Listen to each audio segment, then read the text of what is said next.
Welcome to For $1 Billion More podcast. I'm Ram.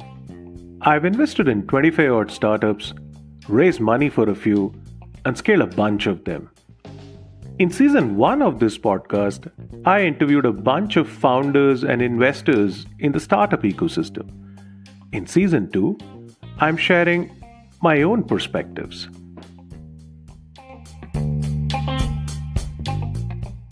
This episode is about attacking the right problem statement. Let's say you had a brilliant idea. You convinced a couple of close friends about it. You started a company. You talk to people and they ask you, so what problem are you solving? In fact, any quick Google search will tell you that the problem, solution, that's the super critical component of the pitch deck. Personally, I hate the framework around problem and solution. I prefer talking about customer personas and their pain points. Let me share an example. Single-use plastic needs to be reduced. This is a problem statement. Well, yes, but it sounds more like an essay topic which my daughter, who's in high school, will write about. You're a founder. You have to make it a little more appealing, impactful, exciting for me as an investor. Let's try another approach. We help companies like Coke and Pepsi cut down their plastic usage by offering them environment-friendly and easy-to-use bottles made of whatever, XYZ. This helps them meet their UNSDG goals and at the same time maintain their costs similar to their current levels. Now, the second approach, you have explained who will pay for your product is the big companies like Coke and Pepsi. You've clarified your offering. It's replacing plastics through a new product category. And you've clarified the value proposition, that the cost structure is not going to blow up for the customers, and they also meet their sustainability goals. Now, this is how I recommend startups to explain their business to who are asked about it.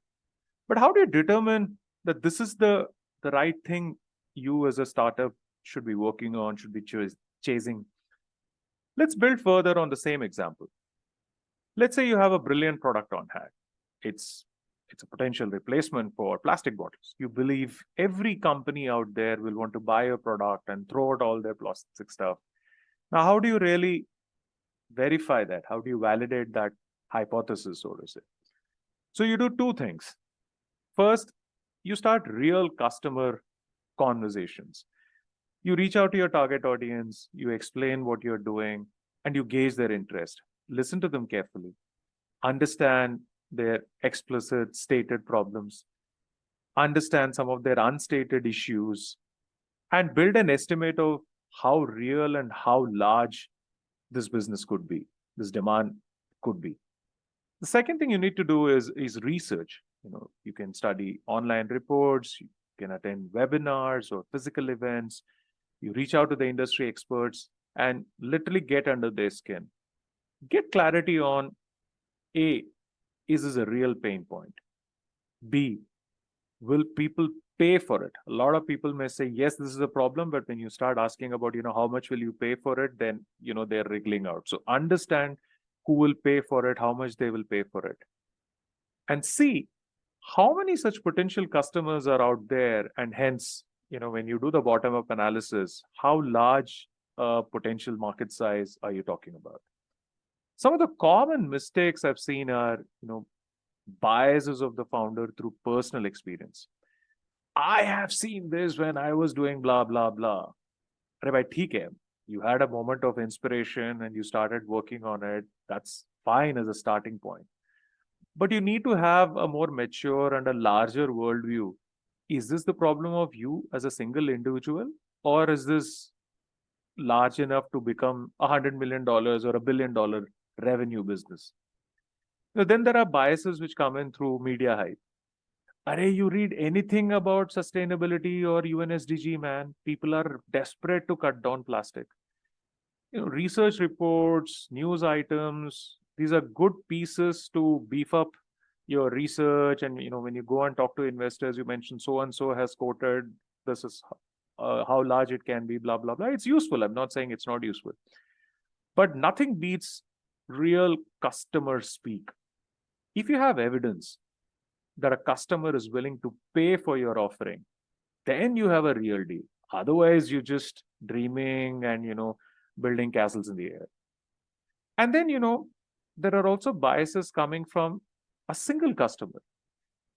I'm an operator plus an investor in agri-tech, and especially in the tech side of agri-tech, I've seen a lot of startups getting excited about, dude, Olam really loves this, or oh man, we showed this to Cargill and they're so excited about it.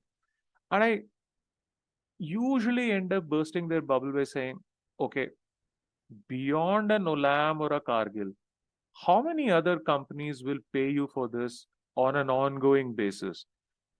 And mostly the answer to this is hazy, or, it's a very weak, maybe there are 10 companies out there which will pay for it. And, then you're just barking upon the wrong tree.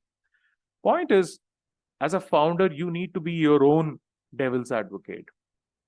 If you are able to answer all the tough questions about whatever problem you're chasing, if you have convinced after questioning yourself that this is a fantastic pain point or a fantastic problem area, then you can double down and then you can reach out to others to invest in your business. Quick recap. First of all, focus on the customer personas. Rather, who will pay for your solution and what pain point of theirs are you solving? Secondly, get real feedback from these customer personas. Do you see a large number of such customers screaming for your business?